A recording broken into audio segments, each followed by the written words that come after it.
Try to keep the seams, the butt seams, about 6 inches or the width of the board away from each other. The butt seams when you're laying. The butt seams. He's gonna lay the butts 6 inches away from the other butts.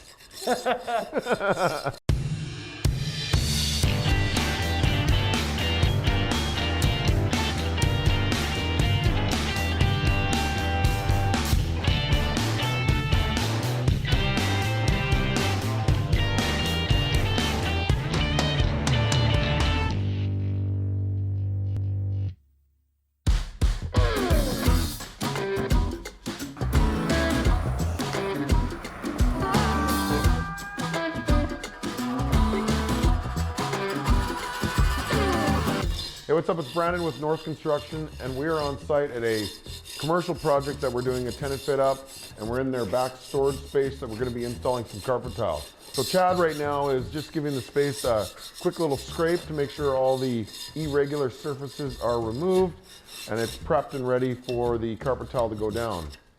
Carpet tile is a really nice, inexpensive flooring system that can be installed in a lot of commercial spaces.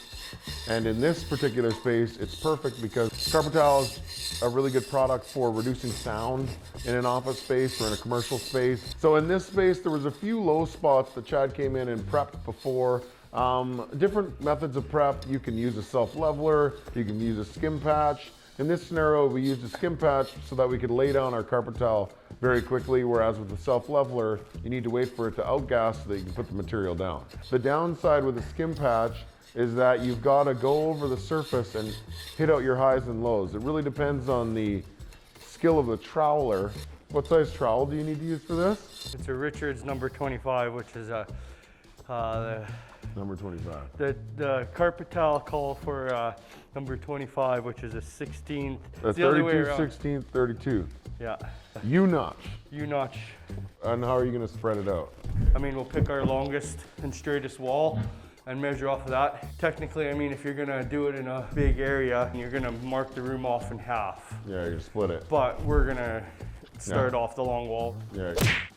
Well, this wall you can see is already fairly, it looks like a couple people have done some work in here, and we've got it looks like a snake. Yeah. So you can kind of see right here how this wall has a bit of a dive right here, and it kind of flows in. I don't know if you can kind of see that. What we're gonna do is we're gonna set our carpet tile back about 6-8 inches from the wall and create a straight line so that we can kind of follow that carpet tile to the wall and get rid of this irregular surface on the wall. Carpet tile comes in so many different shapes, and on this project we're using a linear carpet tile, which is extremely inexpensive, and for the space being just for storage, this customer didn't want to spend a bunch of money on carpet tile or any other type of flooring, so we got this for about $250 a square foot. Our install costs are about the same.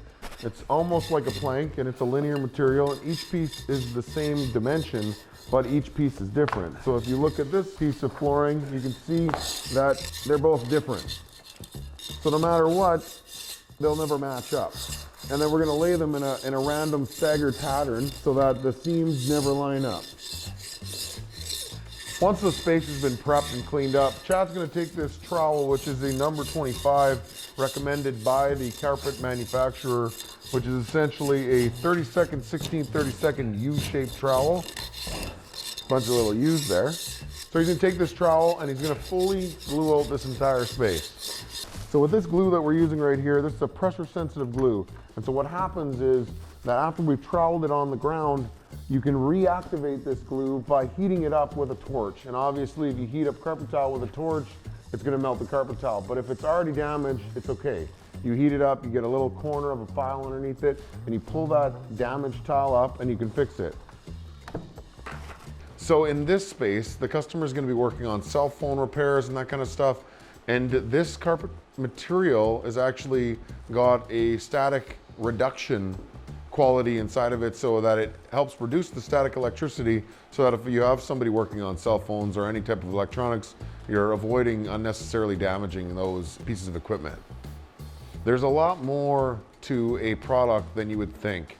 And if you invest a little bit of time in learning about it, you will learn some of its qualities, and some of those might be really beneficial for you, and some of them might not even matter to you. So if you're looking at finishing your commercial space and you're thinking about what kind of flooring surfaces should I do, carpet tile is a great pick for you. It's super inexpensive, it goes down super quick, very durable, and the best part is, if anything ever happens, you can pull one of those tiles up, replace that tile, and you're done.